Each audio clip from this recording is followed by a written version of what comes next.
This is Sportscentre. Hey, I'm Roberto, and the logjam that is the Atlantic Division continues to heat up. The Red Hot Bolts have won 8 of their last 10 and own top spot, while the Bruins have also won 8 of 10 and are holding the final wildcard spot. In fact, every team in the division has a winning record over the last 10 games, except for the cellar-dwelling Leafs, who are kicking off a critical 4-game Western swing tonight, before the Olympic break. And this stretch could make or break their season. Toronto has dropped 5 straight, and have just 1 win in their last 8 games, while giving up 40 goals over that span. Maybe tonight's game in Seattle is just what the doctor ordered, as the Leafs have historically dominated the Kraken during their short term in the NHL. Toronto's gone 7-1-1 in their 9 all-time meetings, although their 1 OT loss did come in October of this season. And although the Leafs and Sens are 8 points back of a wildcard spot, the vibes around each team do feel a lot different, especially with the Sens coming off impressive wins over the league's best Avs and Pacific leading Golden Knights. With the Olympic break and trade deadline fast approaching, everything the Leafs have built over the last decade could be on the line. You know what, it's really funny being a Leafs fan. It's like, if they're not going to be incredible, if they're not going to be the top, if they're not going to get in the playoffs, just bottom out, you know? Like, I'm happy to see them at the bottom if they're not going to try. Meanwhile, the only Canadian team currently holding a playoff spot in the East will be in action tonight against an Avs team, looking to atone for last night's dismal performance against Ottawa, while the Atlantic leading Lightning are hosting the Jets. Viewers in the Habs and Jets regions can catch tonight's game on TSN. As the New England Patriots prepare for Super Bowl 60, some unexpected drama arose surrounding a familiar face with the team. On Tuesday, multiple reports surfaced, indicating that former head coach Bill Belichick, who led the Patriots to 6 Super Bowl titles, was going to be passed over as a first-ballot Hall of Famer. That's right, a guy that wore 8 rings to last year's NFL Honor Award show did not receive the necessary 80% of votes among 50 voters. It didn't take long for the sports world to react, including some huge names like Patrick Mahomes, LeBron James, and JJ Watt, who all voiced their clear shock. Of course, everyone was waiting to hear what Tom Brady, his former quarterback, thought of the snub. On Wednesday, Brady spoke up. I don't understand it. I mean, I was with them every day. If he's not a first-ballot Hall of Famer, there's really no coach that should ever be a first-ballot Hall of Famer, which is completely ridiculous because people deserve it. And he's incredible. There's no coach I'd ever want to play for. I'd rather play for. If I'm picking one coach to go out there to win a Super Bowl, give me one season, I'm taking Bill Belichick. So that's enough said. There's nothing outside of that. You know, again, when it comes down to votes and, you know, popularity and all that, like, you know, then welcome to the world of voting, and you may as well go, you know, try out for the Oscars or whatever and, you know, get a big panel to tell you if you're good or not. So. Sorry, Tom, what do you mean by try out for the Oscars? I get a sentiment, though. It is a snub. It was a snub. I wonder if his personal life had something to do with it. And as you'd expect, conspiracy theories were popping off, with ESPN sources confirming that the 2 cheating scandals involving the Patriots, known as Spygate and Deflategate, they both did come up in deliberations. It was further reported by ESPN that a source confirmed former Bills and Colts general manager Bill Polian was vocalizing that he thought Belichick should wait a year because of the scandals. A known rival of the Patriots franchise, Polian, denied the claims to ESPN, stating that others had floated the idea but he didn't personally agree or disagree. Additionally, he stated that he was 95% sure that he voted for Belichick, and he was shocked when Belichick did not reach the threshold of entry. Polian did say with certainty that he did vote for Patriots owner Robert Kraft, and some people think that Kraft pulled some strings so he wouldn't have to share the stage with his former coach, a relationship that fell apart towards the end of his tenure with the Pats. And our TSN football analyst Luke Wilson sounded off on the whole thing.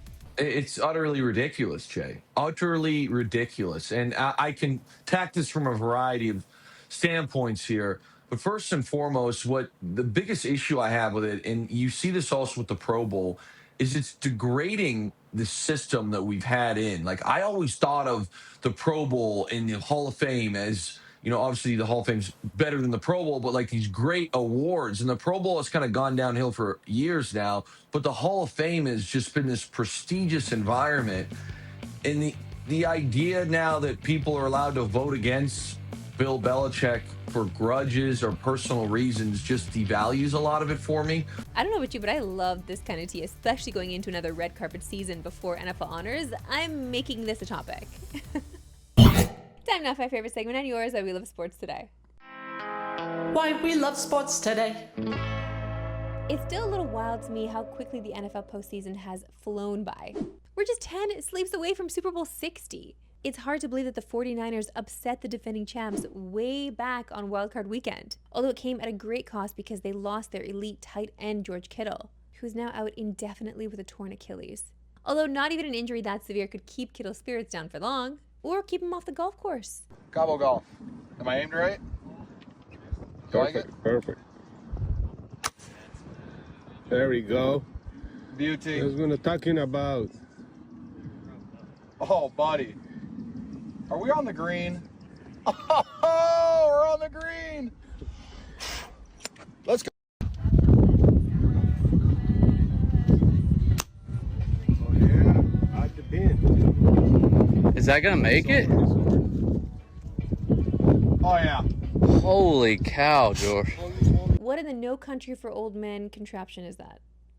And also, wear your clothes. And when it comes to fun on the course, he and Peyton Manning had their dream teams absolutely dialed. Okay, so you're going head to head in a draft for who can create the best golf outing. You get to pick your choice of the following: 3 other players to join you, your dream course to play at, and your caddy. Okay, I'll pick a player.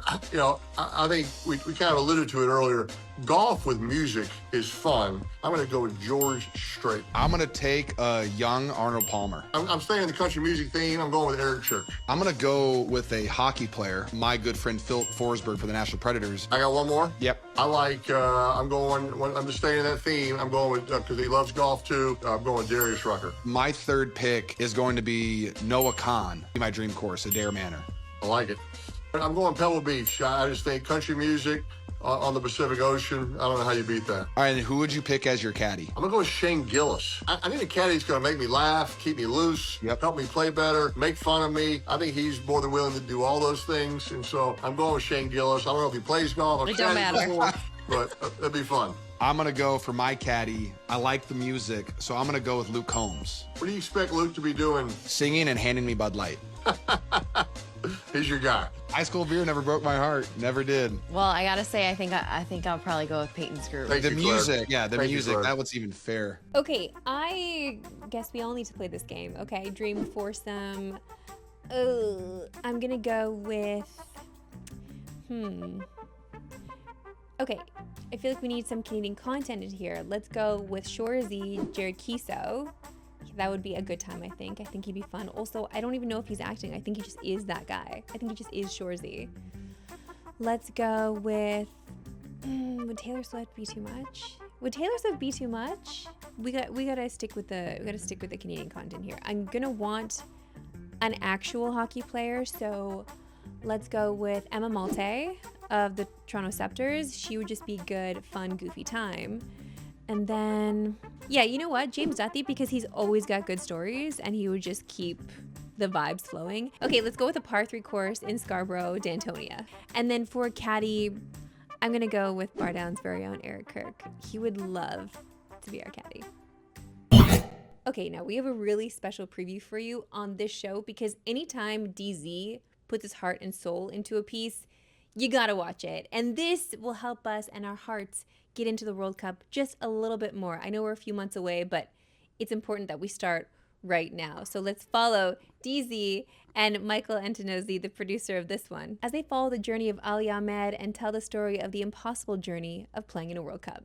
You're training at all these clubs, you see all these players, they all got the stories of their own, they've come from other parts of the world just like you see that they're talented. Did you kind of get a sense there in Europe? You're like, man, to make it to that level, to get to this, to play, there's a lot of people with this dream and it's rare to get this opportunity. Absolutely, absolutely. That's exactly, one of my takeaways, I would say. Just experience, how many young soccer kids that, wanna make it to the big leagues. And I think just seeing how people, they breathe football over there in Europe. There's a lot of hungry and talented kids over there. It was good for me to see that, and see that I had to step everything another notch. And it was good for me to experience that and see that and, allow me to implement that in my daily growth of trying to be a footballer. Of course, the full video is up on YouTube. You can watch that by clicking the link below if you're on Instagram right now. That's it from today. We'll see you back tomorrow at 3 Eastern, no Pacific. Have a good one.